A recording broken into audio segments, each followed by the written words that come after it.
দীর্ঘ 6 দিন বন্ধ থাকার পর শর্ত অনুযায়ী মঙ্গলবার সকালে খুলে দেওয়া হলো কমলপুরের দুর্গাচৌমুহনী ব্লকের অধীন 1 নং কলাছড়ি পঞ্চায়েতের তালা। মূলত পঞ্চায়েতের প্রধান উপপ্রধান নির্বাচন নিয়ে ঝামেলার জেরে পঞ্চায়েত অফিসে তালা ঝুলিয়ে দিয়েছিল বিক্ষুব্ধ বিজেপি কর্মী সমর্থকরা। কমলপুরের দুর্গাচৌমুহনী ব্লকের অন্তর্গত কলাছড়ি পঞ্চায়েতটি। এই পঞ্চায়েতে মোট ওয়ার্ড রয়েছে 5টি, সদস্যা রয়েছে 9 জন। ত্রিস্তর পঞ্চায়েত নির্বাচনে বিজেপি প্রার্থীরা বিনা প্রতিদ্বন্দ্বিতায় জয়ী হয়। সমস্যা শুরু হয় প্রধান উপপ্রধান নির্বাচন নিয়ে। বিজেপি দলের মধ্যে দুই গোষ্ঠীর জন্ম নেই, শুরু হয় ক্ষোভ বিক্ষোভ। 29 আগস্ট কলাছড়ি পঞ্চায়েত অফিসে প্রধান উপপ্রধান সহ 9 সদস্যের শপথ গ্রহণ অনুষ্ঠান হওয়ার কথা ছিল। বিজেপি দলের বিক্ষুব্ধরা প্রধান উপপ্রধান পরিবর্তনের দাবিতে 1 নং কলাছড়ি পঞ্চায়েতে তালা ঝুলিয়ে কমলপুর আমবাসা সড়কের কলাছড়ি পঞ্চায়েত অফিসের সামনে সড়ক অবরোধে বসে। সড়ক অবরোধ মুক্ত করতে কেউই এগিয়ে আসেননি সেই দিন।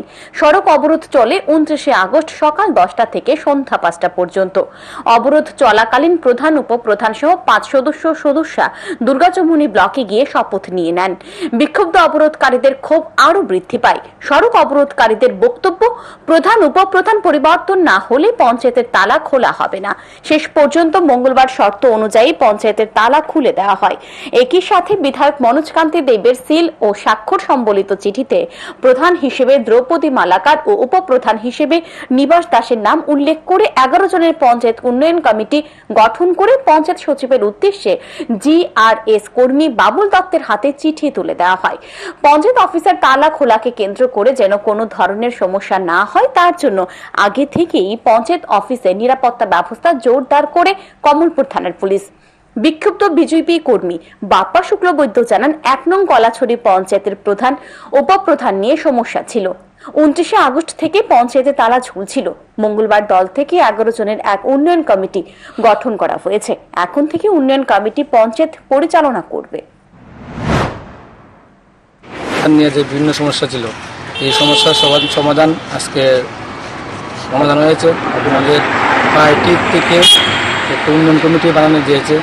এই উন্নয়ন কমিটি আগামী দিন কলাছড়ি গ্রাম পঞ্চায়েত পরিচালনা করবেন।